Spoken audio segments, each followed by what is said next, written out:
عزیزم بهش تو حمله شده. نمی‌ترسی. سلام بچه‌ها، سلام، چطوری؟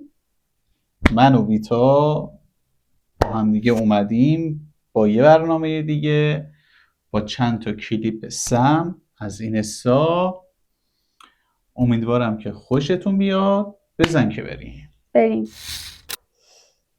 اصلا به ضریب هوشی خودت اگه یک دادن چند میدی؟ بازار فیلم میگیری؟ آره چند میدی؟ خب معلومه 10,000. خب یه سوال خیلی سخت. خب بیا توی بحثش شهری کنیم بهتره. چرا؟ اصلا که نمیدونست دارن ازش فیلم میگیرن.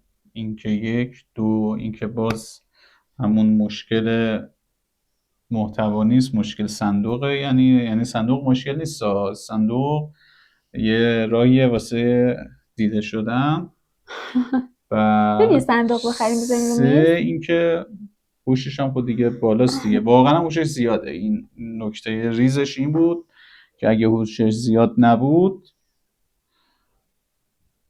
چرا بالاتنه نه، چرا از روبرو نه، چرا باید نیمرخ بعد اد بره پشتشو بکنه به ما، هرچند گل پشت رو نداره، بعد بخواد من که نفهمیدم. آقایی سوالشو بپرسه. برو بعدی. خستم کردی دیگه، همه جا باید دنبالت باشم، همه جا باید ببرمت. بس کن دیگه من نمیخوامت. زنگ بزن خانوادت بیام ببرنت. بابا چیو زنگ بزن خانوادت؟ من نمیبینم. شدم ازت دیگه، همینجا وایسا یکی بیاد برات داره ببره. این آخه سوژه کی است؟ بیاد منو ببره؟ من الان کجا داری میری الان؟ پول شهر یه تو ببینم نمیبینی اینو خدا زده؟ واقعا چجوری دلت میاد این حرفا رو من بزنی؟ واقعا ممنونم. به تو چرا؟ من چه کارم؟ من کی هستم؟ بنده یه راننده. داره یعنی چی عزیزم؟ انجام میدم دهنتو سرویس میکنم خانم ما داریم شوخی میکنیم. یعنی چی داره شوخی میکنه؟ اون دوربینمون زدیش خانم، اونجا دوربینمونه، ما داشتیم اذیتت میکردیم. آقا این چه شوخیه واقعا؟ ما دیدیم خب شما اینجایی. یعنی اصلا این هماهنگ شده نبود. سوژهش که هماهنگ شده نبود اصلا. این که اصلا. بحثش جداست. سوژهشون هم که باز صندوقو داشت، اونم به کسان کلا مگه میشه صندوق نباشه؟ اصلا بدون صندوق نمیشه. اما سوال اینجاست که آقا جان، طرف نابینای گذشته این ول نمیکنه دیگه. داداش بی خیال، من کور نیستم، خواهر من آبجیه و من نیستم بابا، یعنی چی میبینم. این کاری که این میکنه؟ نه غلط کردی، تو کوری، گو خورده. یعنی حال میکنم با این محتوا. داغ شده اصلا بوده. کلا فیلمنامه نویسشون تو حلقم. بچه آماده این که اون خبری که چند روز منتظرشین رو بهتون بگیم؟ اینا چند سالشونه؟ من خودم دارم پاره میشم از استرس. ننوشته تو میگی که تو بس بگوش اومده بس. بچه دیگه واقعا کلیپ نیست، خنده نیست، ما داریم مامبو میشیم توی 18 سالگی داریم مامان میشه دیدم. بچه ما داریم، من دارم بابا میشم.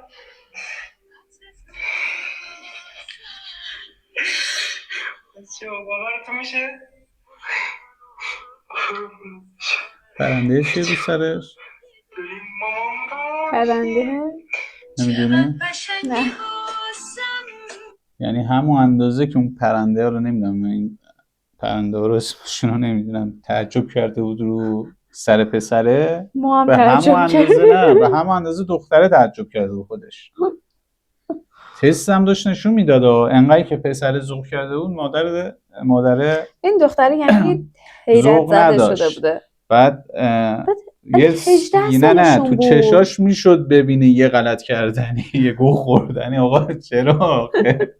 جدی جوی ها؟ دختره. آره یه جوری بود بنده خدا، انگاری که پشیمون زده 18 واقعی سالگی. بود. مثلا پسر 18 کمتر بهش میخوره، ولی دختره مثلا بهش نمیخوره 18 سالش باشه، بیشتر بهش میخوره.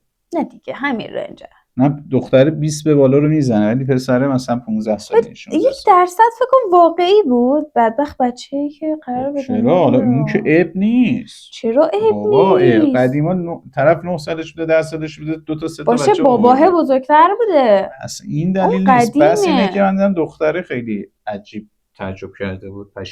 حس پشیمونی تو چشاش میشد دید. بعد پسرم گفت ما داریم مامان میشیم. اولش گفت ما داریم مامان میشیم. تو داری اسکل سوخ بابا کرده میشی. بود. چون میترسم. عزیزم بهش تو حمله شده؟ نمیترسی.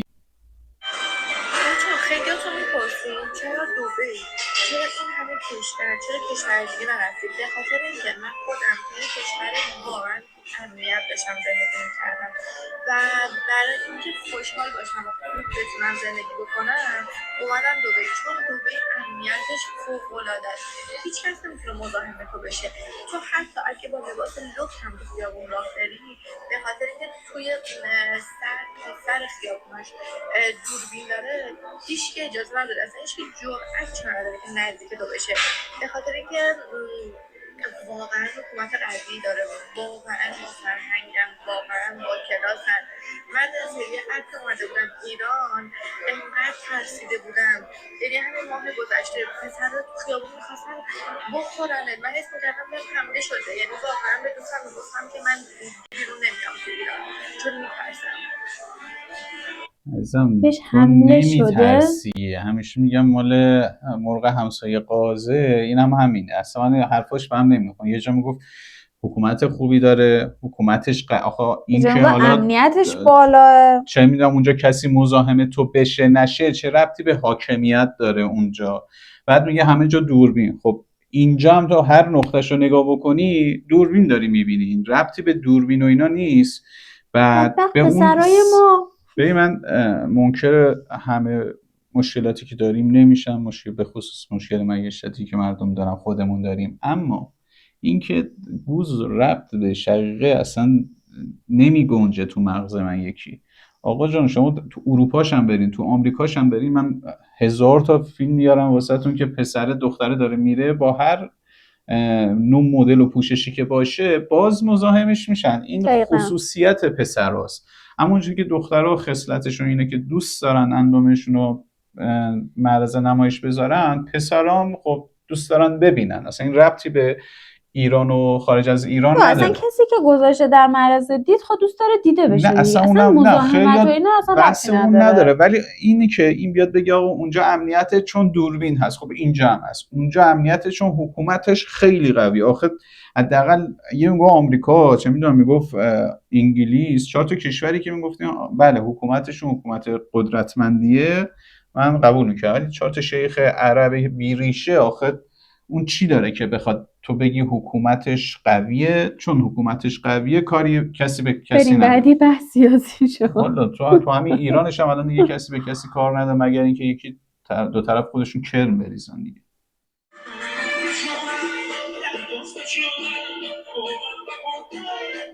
این عروسیه؟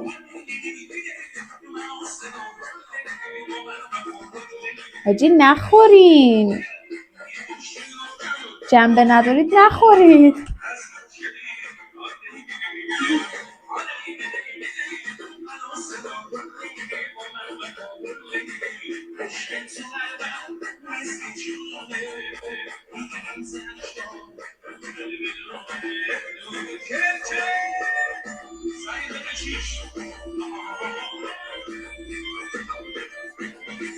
خواننده هم بلده چجوری دنده بده، بدش نیست.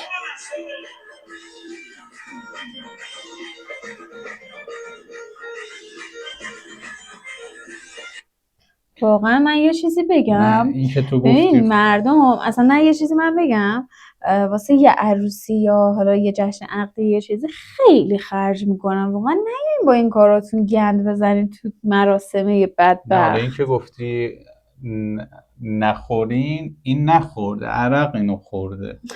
این همچنان توش با حل خودش درگیره، میگه منو نگرفته، هنوز نگرفتهش. خواننده هم یه جا دیگه خودش خندش گرفته بوده. واقعا میگم اینه که میگن آقا از موتوری نگیر، نکنین بابا. این دیگه از موتوری هم نگرفته، این احتمالاً از این زیرزمینی جایی نه این از چهارپایه تو کوه و کمر اون ورا گرفت.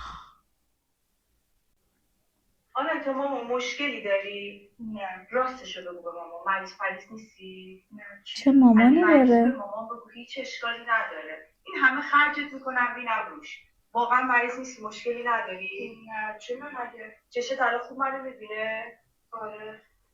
گوشات چی؟ گوشات منو میشنوه؟ فعلا که دارم دستات چی؟ تکون بده ببینم اوکیه؟ آره. پس تو غلط میکنی ظرفا رو نمیشوری، پس تو غلط میکنی لباساتو جمع نمیکنی، پس تو غلط میکنی خونه‌نو جمع نمیکنی. مگه من کلفت تو هستم؟ آره؟ مگه من کلفت تو هستم؟ برو ببینم دفعه آخرت باشه. چه مامانی داشت. یعنی انقدر که اون تابلو پشت سرشون طبیعی بازی کرد این مادر و دختر نه. یعنی منم آنایی عاشق ننت شدم واقعا میگم. ببین پتشون اون پشت تعجب کرده بود دیگه. بعد مادر و دختر کلا اومده بودن صندوق نشون بدن وگرنه بحث ظرف شستن و اینا نبود. دوربینو بذار دختر آماده وایسه مامان بیاد شروع کنی یه سری سوالا پرسیدن و طبیعی دارن بازی میکنن دیگه. ما غیر طبیعی. ما غیر طبیعی داریم آره میبینیم. واقعا. ما چشمون نمیبینه دیگه. امروز اونم تموم شد. تموم شد؟ آره. بریم. خب دوستای گلم این قسمت برنامه ما هم تموم شد. امیدوارم که خوشتون اومده باشه. لطفا کانال ما رو ساب کنین، اون زنگوله رو روشن کنین که هر موقع ما کلیپ گذاشتیم اعلانش واسهتون بیاد. کامنت بذارین، لایک کنین، اگه خوشتون هم اومد شیر کنین، ما رو حمایت کنین. تا برنامه بعدی خدافظ. خدا نگهدار.